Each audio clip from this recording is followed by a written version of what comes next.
त्रुटियां हों तो निश्चित रूप से उस बात को वहीं आप समाप्त कर दें या दिमाग में ना ले या उस पर कोई चिंतन ना करें। विश्व की, चूंकि इस ओहदे पे है नहीं कि हम विश्व की और राष्ट्र की बात कर सकें, लेकिन फिर भी एक आपस की बात होती है। उस आपस की बातों के दौरान हम अपने अपने विचार रख सकते हैं, लेकिन कहीं उन विचारों का कोई गलत अर्थ ना लगाया जाए या उसकी नेगेटिव सोच ना करके उसको पॉजिटिव वे में यदि आप सोचें तो आपको निश्चित रूप से बहुत सी बातें उभर के आ सकती हैं। तो उसमें मेरा सोचना ये है कि धर्म तो हमारे संतों के द्वारा सनातन में या अन्य जो भी धर्माचार्य हुए हैं उन्होंने अपना अपना धर्म एक सिंबल बना के उन्होंने अपनी अपनी धर्म बना दिए। सनातन ने या जिनको हम बोलते हैं ईश्वर को, ईश्वर के दरबार से जो निकले वो सिर्फ 4 वर्ण व्यवस्था बनी है हमारी समाज में और मानव समाज को व्यवस्थित रूप से चलाने के लिए। ब्राह्मण, क्षत्रिय, वैश्य और शूद्र। ब्राह्मण का कर्म होता है कि समाज को एक उचित मार्ग देना, परमात्मा के नजदीक जोड़ना और उससे मानवता के धर्म और आध्यात्म के कार्य कराते रहना। क्षत्रिय वर्ण का जो विशेष समाज का होता है कि सारे समुदाय जो हमारे चारों वर्ण एक समाज की रूपरेखा है उनकी सुरक्षा का दायित्व क्षत्रिय वर्ण को है।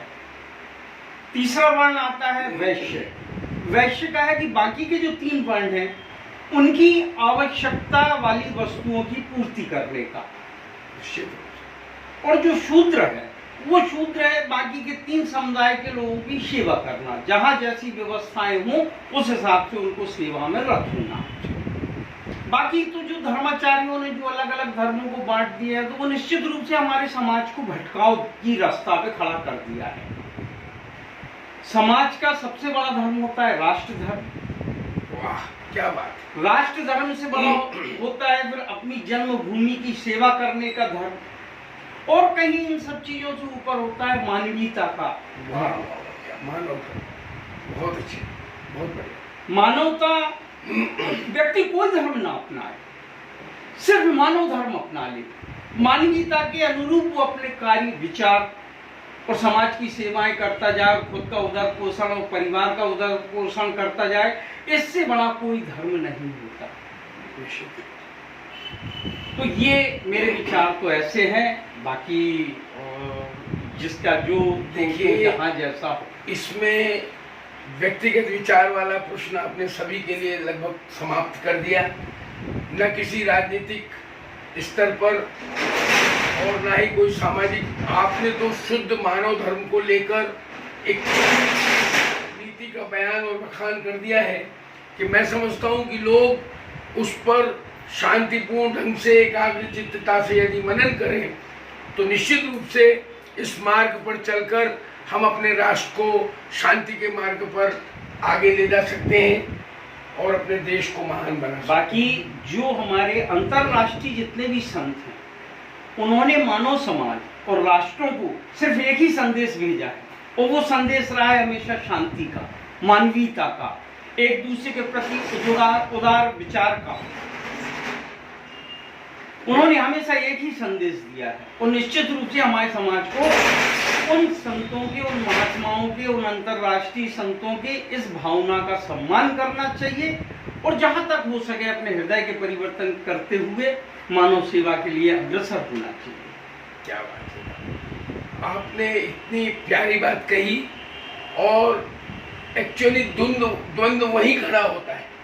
द्वंद्व वहां खड़ा होता है कि हम किसी की व्यक्तिगत वैचारिक स्वतंत्रता का हनन करते हैं। मैं समझता हूं हर व्यक्ति को, संसार के हर राष्ट्र के व्यक्ति को किसी भी रूप में अपने विचार प्रकट करने की स्वतंत्रता है और उसे अधिकार है कि वो अपने स्वतंत्र रूप से अपने विचार रख सके बिना किसी राग द्वेष के।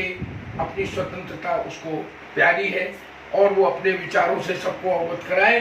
पर द्वंद्व यहाँ पैदा होता है कि हम सामने वाले को मुखरित नहीं होने देना चाहते। आज आपने अपने इन शब्दों में, बड़े सारगर्भित शब्दों में इसका इशारा कर दिया है कि विद्वत्ता अकेली राजनीतिज्ञों की बपूती नहीं है, न किसी धर्माचार्य की बपोती है। ये वो अभिज्ञान है जो अंतर प्रज्ञा शक्ति से हर मानव को स्वधर्म के रूप में प्रभु द्वारा प्रदत्त है। इसमें कहीं मैं समाज को एक संदेश और देना चाहता हूँ कि स्वतंत्रता के समय हमारे राष्ट्रभक्त, अनन्य राष्ट्रभक्त कहूँगा मैं तो, बाबू सुभाष चंद्र जी बोस ने उस समय कहा था कि स्वतंत्रता बुरी नहीं है, लेकिन यदि स्वतंत्रता में सतर्कता नहीं होगी तो वो कहीं परतंत्रता से भी ज्यादा गहरी घातक हो जाती है। क्या बात है, बहुत बढ़िया बात कह दी आपने। तो ये मैंने नहीं, ये तो हमारे जो राष्ट्र प्रेमी, राष्ट्रभक्त, जिनकी महान दिव्य विभूतियों में जिनकी चर्चाएं होती हैं और लेख लिखे जाते हैं, मैं तो सिर्फ उनके वक्तव्य उनको याद दिला रहा हूं। देखिए, कई बार राजनीतिज्ञों द्वारा, धर्माचार्यों द्वारा दिए गए वक्तव्य और प्रवचन लोग भूल जाते हैं। मैं आपको इस बात के लिए भी धन्यवाद देना चाहूँगा कि आपने उन विचारों को संजो के रखा और आज मुखर प्रखर रूप से आपने उनको प्रसारित किया। बहुत बहुत धन्यवाद। मैं आपका बहुत आभारी हूँ। नमस्कार। नमस्कार।